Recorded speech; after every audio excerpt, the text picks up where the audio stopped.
Hello and welcome to the Henley Partners Global Mobility Report webcast series. I'm Juliette Foster and I'm delighted to be your host and moderator for this prestigious series of exclusive interviews with leading international academics and professional experts on the major and emerging trends in global and regional mobility.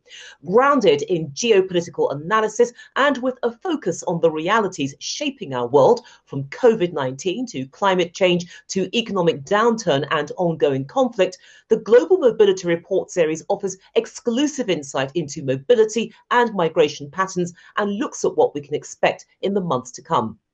Well, joining me today to discuss the latest migration and mobility trends in the Asia-Pacific region is Curtis Chin. Curtis is the former US ambassador to the Asian Development Bank, the inaugural Asia Fellow of the Milken Institute, and managing director of the advisory firm RiverPeak Group LLC. So, Curtis, a very warm welcome to you. Thank you. It's great to be with you. And it's good to see you. Now, look, the Asia-Pacific region, it was the first area to really suffer the effects of COVID-19. And a year on, it does appear that things are looking different. Take us through this. How different are things at the moment? And more to the point, what is it that governments have been doing right?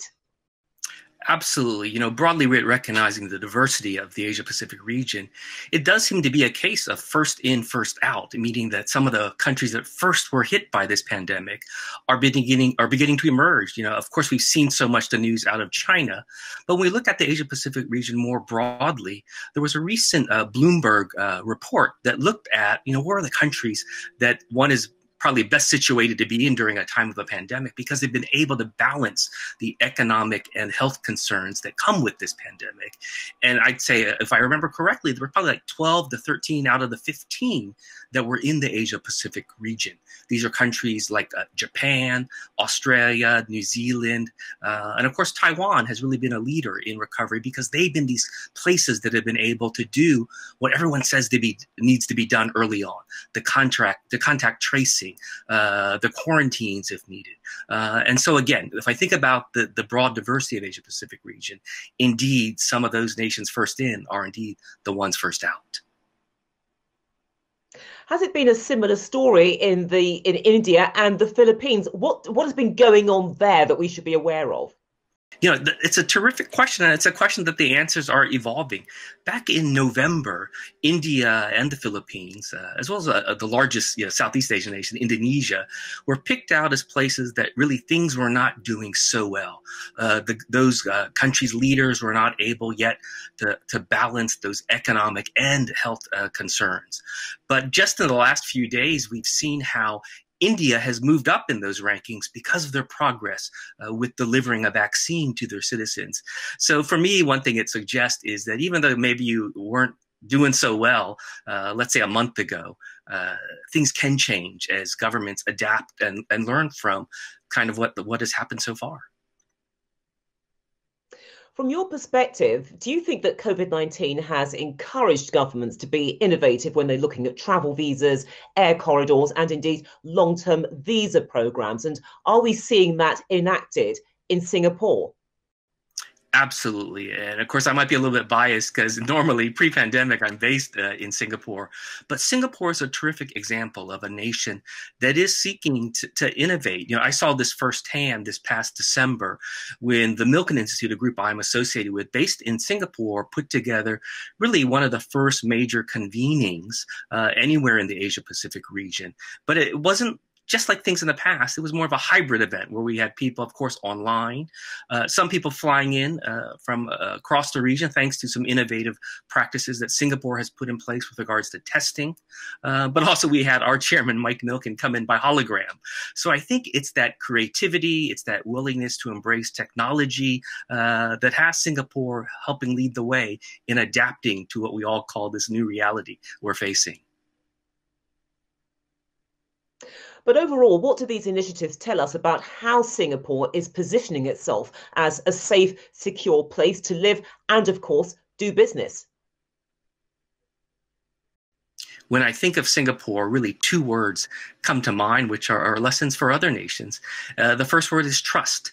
Singapore has been able to build on the trust that its citizens have in the government. And I'd say the next word is partnership, that Singapore is a great example where business, government, and civil society have come together to come up with solutions in a way to reinvent, reimagine what mobility can be today. So given that, are you confident that the Asia-Pacific region is on course, if not to completely eliminate COVID-19, at least take it to a point where it can live with it, and at the same time chart a post-pandemic course that perhaps other countries would do well to follow? In other words, Asia-Pacific blazes a trail.